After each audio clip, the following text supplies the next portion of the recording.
Assalamualaikum warahmatullahi wabarakatuh. Puji beserta syukur marilah kita panjatkan kehadiran Allah Subhanahu wa taala yang telah memberikan kita beribu-ribu nikmat.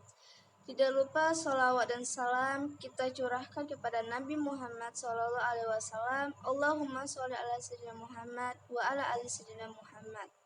Yang terhormat Bapak Muhammad Nijam selaku guru pendidikan agama, dan yang terhormat Bapak Haris Wibowo selaku guru sejarah kebudayaan Islam. Ini saya akan bertausiah singkat tentang pendidikan perempuan pada masa Abbasiyah.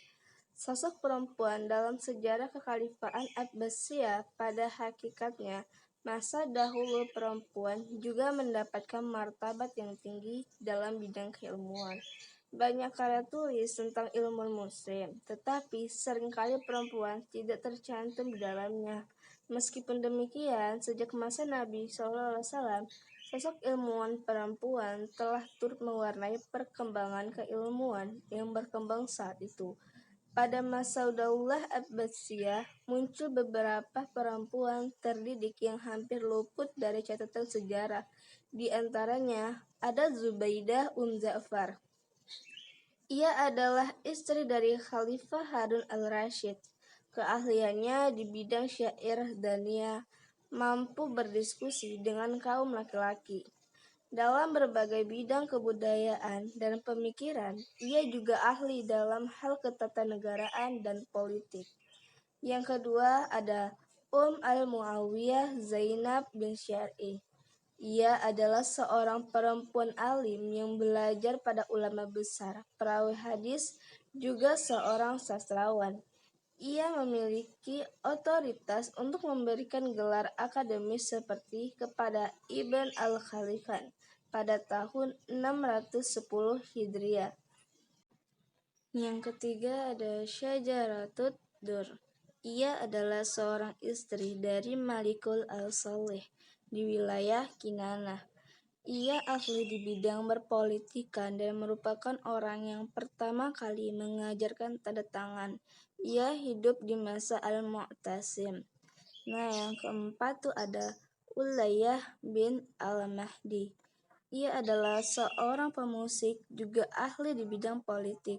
Selain itu, ia adalah seorang penyair dan ahli sastra bersama dua saudaranya, Ibrahim dan Yakub. Pertama sekali membuat grup musik anak-anak. Nah, yang kelima itu adalah Zainab al-Muwayyid. Ia terkenal di bidang hukum. Yang ketujuh itu adalah Khayzuran. Ia adalah istri Al-Mahdi, merupakan sosok berpengaruh selama masa pemerintahan 3 khalifah dinasti Abbasiyah. Ibunda Musa al-Hadi dan Harun al-Rasyid ini adalah pelopor perayaan peringatan Maulid Nabi SAW. Ia membangun kembali rumah Al-Arqam, rumah tempat orang-orang Muslim terkumpul pada permulaan Islam. Yang ketujuh ada Ummul Hasanah bin Al-Qadi Abi Zalar Al-Tanzali, seorang perempuan yang berwawasan luas dan ahli dalam bidang pengobatan. Yang ke-8, dalam bidang sejarah muncul Solikah Suhda. Contoh sosok perempuan-perempuan di atas menggambarkan bahwa pendidikan dan peran perempuan muslim punya tempat pada masa itu. Masa kemunduran pendidikan Islam sepanjang sejarahnya, Islam mengembangkan dua pola yang saling terjalan dalam mengembangkan diri dan mempunyai pengaruh besar dalam mengembangkan pola pendidikan Islam, yaitu pola pemikiran sufistis dan pola pemikiran rasional. Awalnya, kedua pola ini terjalan dengan saling melengkapi. Setelah pola pemikiran rasional diambil alih oleh dunia barat dan dunia Islam pun meninggalkan pola terpikir tersebut, maka dalam dunia Islam tinggal pola pemikiran sufistis. yang sifatnya sangat memperhatikan kehidupan batin, sehingga mengabaikan perkembangan dunia material. Dengan sikap yang demikian, pola pendidikan yang dikembangkannya pun tidak lagi menghasilkan perkembangan budaya Islam yang tersifat material. Dari aspek inilah dikatakan bahwa pendidikan dan kebudayaan Islam mengalami kemunduran, atau bisa dikatakan kalau pendidikan Islam mengalami kemacetan. Selanjutnya, faktor lain yang menyebabkan kemunduran pendidikan Islam adalah dikarenakan umat Islam terutama para khalifahnya melalaikan ilmu pengetahuan dan kebudayaan dan tidak memberi kesempatan untuk berkembang.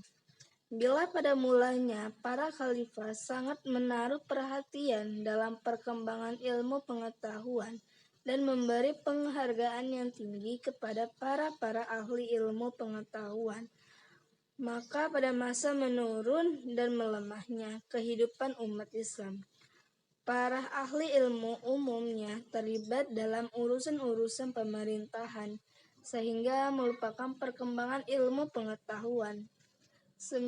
Bila kita melihat proses mundurnya pendidikan pada masa ini, maka jangankan murid perempuan, kehidupan murid laki-laki pun tengah berada di ambang keterasingan.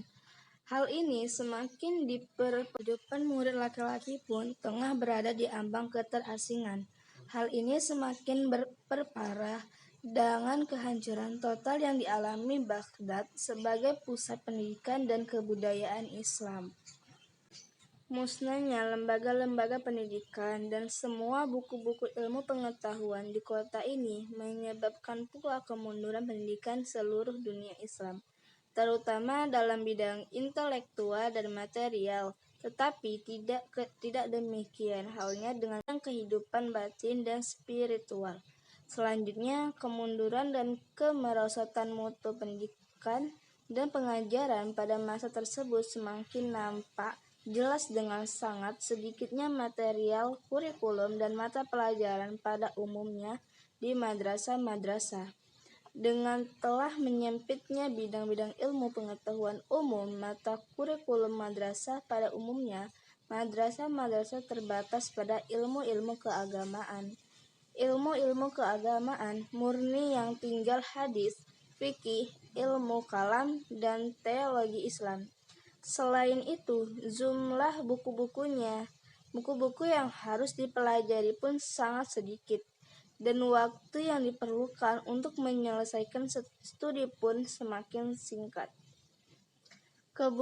Kebekuan intelektual dalam kehidupan kaum muslimin yang diwarnai dengan berkembangnya berbagai macam aliran sufi yang karena terlalu toleran terhadap ajaran mistik yang berasal dari agama lain, telah munculkan berbagai macam tarekat yang menyimpang jauh dari ajaran Islam. Hal ini semakin mempersulit kebebasan kehidupan pendidikan bagi kaum perempuan dan menganggap bahwa perempuan itu tidak boleh keluar rumah, hanya boleh berada dalam rumah dengan segala tanggung jawabnya dalam kehidupan perempuannya. Sekian tausiah singkat dari saya. Wassalamualaikum warahmatullahi wabarakatuh.